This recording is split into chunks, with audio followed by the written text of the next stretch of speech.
Arkadaşlar hepinize merhabalar. Bugün süper ve gerçekten merak ettiğiniz bir konuyla karşınızdayım. Bugün Step'in ayakkabılarının BNB yani BSC üzerindeki durumundan bahsedeceğim. Burada neler oluyor? Burada ayakkabı fiyatları neden çok yüksek? Bu enerjilerin, Solana ağındaki enerjilerin BSC tarafında kullanılması durumu söz konusu ve hepinizin merak ettiği GST'nin BNB chain tarafında fiyatının inanılmaz derecede yüksek olmasını sizlerle birlikte yorumlamaya ve neler olduğunu anlatmaya çalışacağım. Şimdi bununla ilgili resimlerde göstereceğim size. İlk önce olayın şu olduğunu söyleyebilirim. Olay tamamen Solana ağındaki ayakkabılarınızdan, ayakkabı sayınızdan doğan enerjileri BNB chain tarafında kullanmanızdan mütevellit oluyor. Yani şöyle düşünün. Şu tabloya bakın hemen. Sizin 8 tane ayakkabınız var diyelim. Solana tarafından. Sadece bir tane BNB tarafında ayakkabınız var. Ama siz bu 9 enerjiyi BNB tarafından kullanabiliyorsunuz. Hocam kullansak ne olacak? Ne değişecek sorusuna da işte verilebilecek en güzel cevap bu arkadaşlar. BNB tarafında kullanmanız bir GST'yi tam 21.21 dolara satmanız anlamına geliyor. Şu an bu video çekilirken. Bu arada bu videoyu şu an izlemenizle 3 gün sonra 5 gün sonra izlemeniz arasında çok şey değişebileceğini söyleyebilirim arkadaşlar. O yüzden bu videoyu bugün izlemeniz ya da çektiğim bakın 23.05'e yakın bir tarihte izlemeniz daha faydalı olacaktır. Çünkü ne gibi etkilerinden olabileceğinden de bahsedeceğim. Şimdi bu durum neye sebep oluyor arkadaşlar? Bu durum inanılmaz derecede BNB ayakkabılarına ilgi duyulmasına sebep oluyor ve en azından bir ayakkabı da olsa herkes BNB ağında alıp bu enerjileri ne yapıyor arkadaşlar? Solana tarafında işte mesela 8 ayakkabı alıyor adam. Bir tane gidiyor BNB'den alıyor. O 9 enerjisini BNB tarafından kullanıp ne yapabiliyor? Fazla miktarda dolar kazanabiliyor. Zaten BNB tarafındaki ayakkabı sayısı az. Ayakkabı sayısı az olunca da fiyatlar yükseliyor. Ve bir ikinci kısım var. Ayakkabıları mint etme durumu. Evet, burası da çok ilginç. Bunu da yorumlayacağız. Arkadaşlar şu an 0 mint, 2 tane 0 mint ayakkabıyı BNB chain'de şu anki güncel değerlerle bahsediyorum. Bakın mint maliyeti yaklaşık 3579 dolar.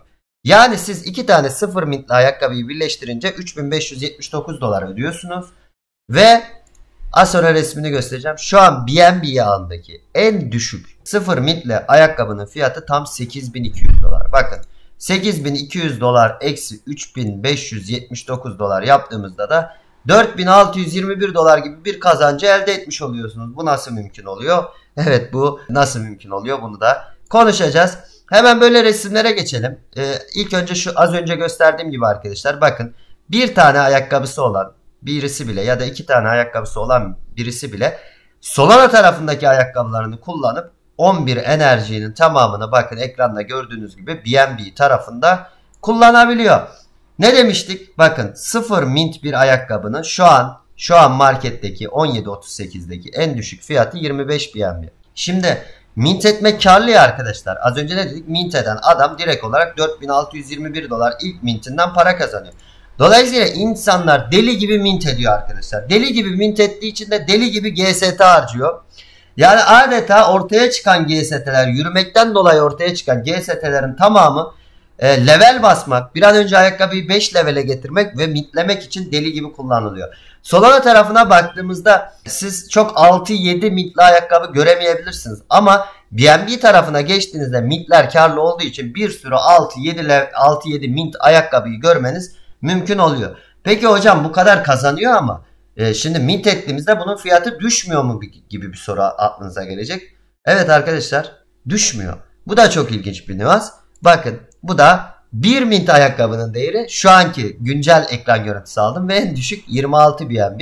2 mint ayakkabıya geçtiğimizde yine en düşüğünün 25 BNB. 3 mint ayakkabıya geçtiğimizde de yine en düşüğünün 25 BNB olduğunu görebiliyoruz. Burada ne aklımıza geliyor? Hemen bunları konuşalım. Birincisi arkadaşlar, İnsanlar burada ayakkabılarını satmak istemiyor. Burada insanlar ayakkabılarını mintlemek istiyor. En önemli sebebi bu bakın. Yürümekten önce daha önemli bir sebep var. Aslında kimsenin göremediği. Yani şu ilk resimde dedik ya, bir GST'nin 21 dolar etme mevzusu değil aslında arkadaşlar insanları cezbeden. İnsanlar ayakkabılarını sürekli olarak mintliyor. Mintliyor ve satıyor. Mintliyor, satıyor ya da satmıyor. Çünkü bakın bunun bir sınırı yoktur. Her zaman insanoğlu şey yapar. Ayakkabıyı mintliyor arkadaşlar. Mesela 0-0 ayakkabıyı mintledi. 0-1 artık 1-1-0 mintli ayakkabılara sahip oldu ya. Bu sefer gelip 1 ile 0'ı mintliyor arkadaşlar. Sonra o 1 ile 1'i mintliyor ve ayakkabılarını satmak istemiyor. Sürekli mintlemek istiyor. Tabii ki bu büyük bir kısım olduğunu söyleyebiliriz. En az bir ayakkabı alma zorunluluğu da yine bu ayakkabılara olan talebi ve fiyatı arttırıyor. Ayakkabısını satmak isteyenlerin sayısı çok az. Ayakkabı satın almak isteyenlerin sayısı çok fazla. Niye? Birincisi Solana tarafındaki ayakkabılarının enerjisini burada kullanmak isteyenlerin en az bir ayakkabısı alma zorunluluğu olduğu için bir kısım bunlar var. Bir kısım da ne yapmak istiyor? Ayakkabı mintleyip kar etmek için piyasadan ayakkabı almak istiyor. Ve inanılmaz bir hype'ı ortaya çıkartıyor. Şimdi burada neler olabilir? Tabii ki bunun üzerine de yorum yapalım. Burada her türlü yorum çok değerli. Sizin yorumlarınız da çok değerli. O yüzden muhakkak açıklamalar kısmında yorumlarınızı bekliyorum. Çünkü bu çok yoruma açık bir şey arkadaşlar. Gerçekten beyin fırtınası, yapılması gereken bir şey. Şimdi bizim ilk aklımıza gelen noktalardan bir tanesi şu. Bununla ilgili yorumlarınızı da bekliyorum. Şunu merak edenler olabilir. Hocam Solana tarafında 3 dolar bu GST.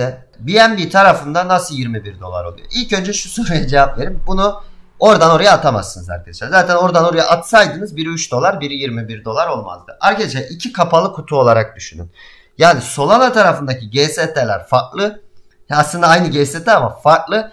BNB tarafındakiler farklı ve birbirine transfer edilemediği için arbitraj şansını ortadan kaldırıyorsunuz siz.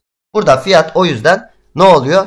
21 dolar, orada da 3 dolar olabiliyor. Tabii ki az önce bahsettiğim nedenler de var.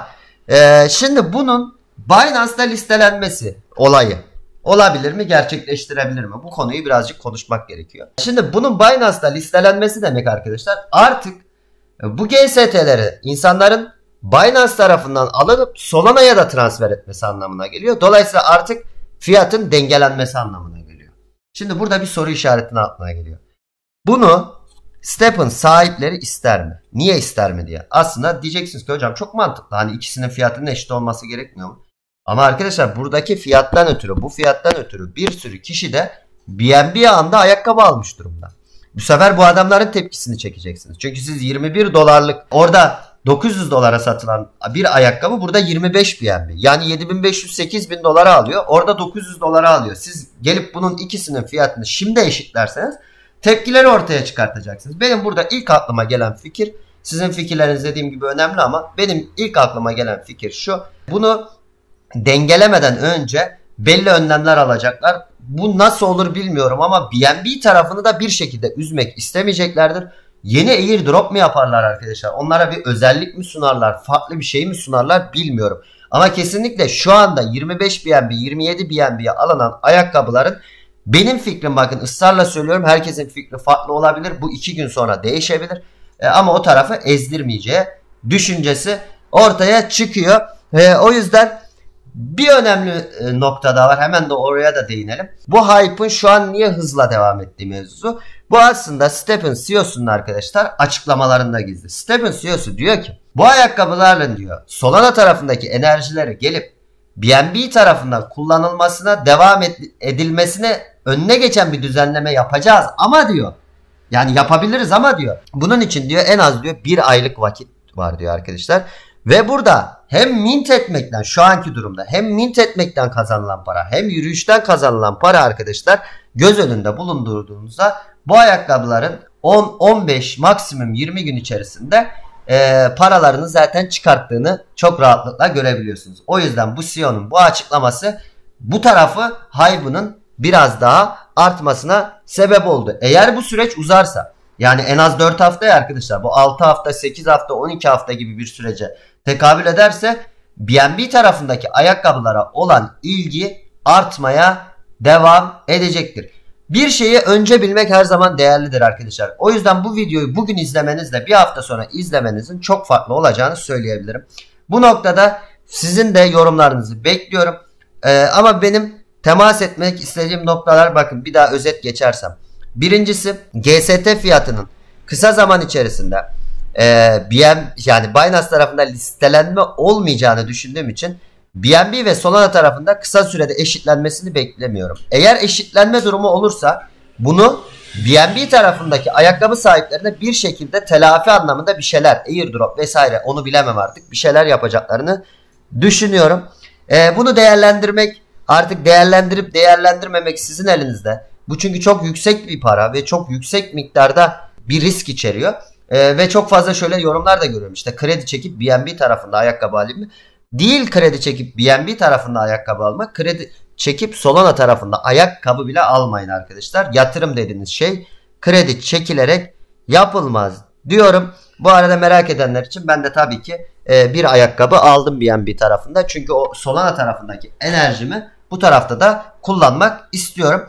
Biraz daha mantıklı olan kısımda arkadaşlar, özellikle bir ayakkabısı olanın, tek ayakkabısı olanın B&B tarafında ayakkabı almasından daha çok 3 ya da 9, 15, 30 gibi rakamlarda fazla sayıda ayakkabısı olanı ya da işte Uncommon arkadaşlar. İşte Solana tarafında Uncommon'lar biliyorsunuz, artı enerji, Rare, Epic gibi ayakkabılar olanların, daha fazla enerjiye sahip olanların o tarafta bir ayakkabı alması bu konuda geri dönüş süresini kısalttığı için biraz daha mantıklı geliyor diyorum. Yorumlarınızı muhakkak bekliyorum. Hepinizi seviyorum. İlerleyen videolarda görüşmek dileğiyle.